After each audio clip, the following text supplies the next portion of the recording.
स्वागत है दोस्तों आपका श्री स्टेनोग्राफी टेलीग्राम और यूट्यूब चैनल पर। मैं देवेश शर्मा आपके लिए बहुत ही बेहतरीन और शानदार डिक्टेशन लेकर के आता रहता हूं, जैसा कि आपको मालूम है। लेकिन आज का डिक्टेशन न केवल आपकी शॉर्ट हैंड के लिए उपयोगी रहने वाला है, बल्कि आपके जीवन के लिए भी बहुत ही उपयोगी, आपके नहीं सभी के लिए, सभी के जीवन के लिए बहुत ही उपयोगी रहने वाला है। इस डिक्टेशन को अवश्य कीजिए। यदि आप इस स्पीड पर नहीं लिख पाते हैं तो भी इसे लिखने की कोशिश कीजिए, पढ़ें या फिर एक बार केवल सुनें। ये बहुत ही शानदार डिक्टेशन रहेगा, जीवनोपयोगी डिक्टेशन है। इसे करिएगा ज़रूर आप लोग और शेयर ज़रूर कर दीजिएगा। हम लोग देखिए आपके लिए बहुत मेहनत करते हैं, तो आप थोड़ी सी हमारे लिए भी मेहनत कर दीजिए, शेयर कर दीजिए। आपका बहुत आभार रहेगा। दोस्तों, यह डिक्टेशन स्टार्ट करेंगे हम। डिक्टेशन स्टार्ट होगा ठीक 5 सेकंड बाद। स्टार्ट। चिंता एक विनाशक वृत्ति है जो मनुष्य की शक्ति और समय का अनावश्यक मात्रा में क्षरण करती रहती है। विराम। जिस शक्ति के द्वारा मनुष्य अपना स्वास्थ्य सुधार सकता था, आजीविका कमा सकता था, विद्याध्ययन अथवा कोई उपयोगी कला सीख सकता था, वह व्यर्थ ही बर्बाद हो जाती है। विराम।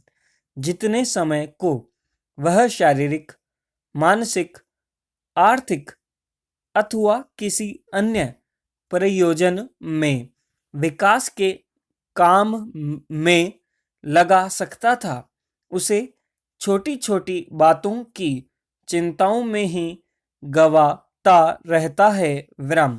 मनुष्य जीवन किसी महान उद्देश्य की पूर्ति के लिए मिलता है। इसे छोटी छोटी बातों की चिंताओं में गंवा देना समझदारी की बात नहीं। विराम। अपने जीवन लक्ष्य को समझना और उसमें अंत तक तत्परता पूर्वक लगे रहना तभी संभव हो सकता है जब चिंताओं से छुटकारा पाएं, इनसे दूर रहें और इनसे क्षरित होने वाली शक्तियों को बचाकर अपने निर्दिष्ट लक्ष्य की प्राप्ति में लगाएं। विराम। पैरा।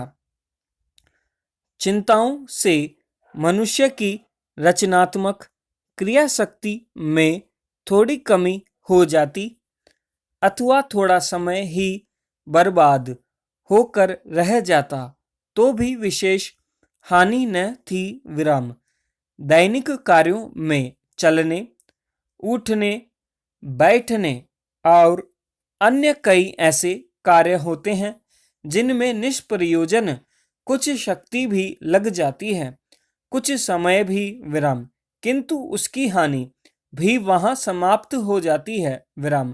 पर चिंताएं अपने पीछे भी एक विषाक्त वातावरण बना देती है जो मनुष्य की जीवन शक्ति का चिरकाल तक शोषण करती रहती है। विराम। इनसे जितना ही बचाव किया जाता है, ये शहद की मक्खी की तरह उतना ही पीछा करती और अपने विषदंश चुभोती रहती है। विराम। मनुष्य चिंताओं के जाल में फंसकर अपनी मौत के ही सरंजाम जुटाता रहता है। विराम। जीवन मृत्यु, अकाल मृत्यु की ओर तेजी से ले जाने वाली यह चिंताएं ही होती है। विराम। पैरा। चिता तो मुर्दा को जलाती है, किंतु चिंता तो जीवित मनुष्य को तिल तिल घुलाकर मारती है। विराम। पैरा। चिंताओं से मस्तिष्क के अंतराल में काम करने वाली सेल व फाइबर शक्तियों से किस प्रकार जीवन शक्ति का तड़ित क्षरण होता है, इसका पता जर्मनी के डॉक्टरों ने एक प्रयोग से लगाया। विराम। किसी पूर्ण स्वस्थ व्यक्ति को अचानक चिंताजनक समाचार सुनाया गया।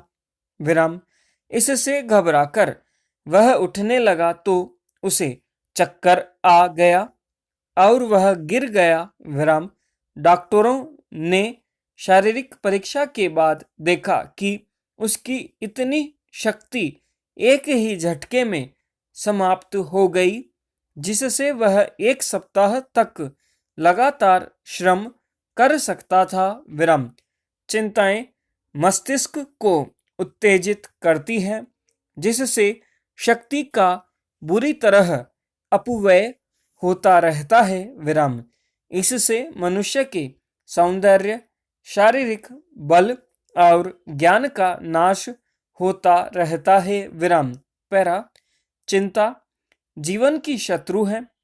विराम शत्रु का काम होता है त्रास देना, भयभीत रखना और दाव लगते ही आक्रमण करना। विराम ठीक ऐसा ही काम चिंताएं करती हैं। विराम दिन रात मनुष्य को घुलाती रहती है। विराम रक्त, वीर्य, बल और बुद्धि का निरंतर शोषण करती रहती है। विराम व्यक्ति को निराश बना देती है। विराम इससे मनुष्य सदैव डरा डरा सा बना रहता है। विराम कुछ दिन ऐसी स्थिति बनी रहने से चिड़चिड़ापन, अधर विक्षिप्तता तक की नौबत आ जाती है। विराम स्थिति अधिक विकृत हो जाने पर मनुष्य के प्राण लेकर ही छोड़ती है। विराम छोटी सी बात को लेकर इतने बड़े दुष्परिणाम तक पहुंचने की बात कुछ असंगत लगती है, किंतु होता ऐसा ही है। विराम समाप्त। एक बहुत ही शानदार डिक्टेशन आप लोगों ने यहाँ पर लिखी है। इस डिक्टेशन को दोस्तों शेयर अवश्य कीजिएगा, जिससे हमें मोटिवेशन मिलता है। और जैसा कि आपको मालूम ही है कि इसके शब्द आपको टेलीग्राम पर दे दिए जाएंगे और डिस्क्रिप्शन में लिंक दे दिया गया है। आप इसे अच्छे से लिखिए और प्रैक्टिस करते रहिए। एग्ज़ाम नज़दीक ही है, 20 दिन बचे हैं, तो करते हैं दोस्तों नेक्स्ट डिक्टेशन की शुरुआत नेक्स्ट डे। तब तक के लिए जय हिंद, जय भारत।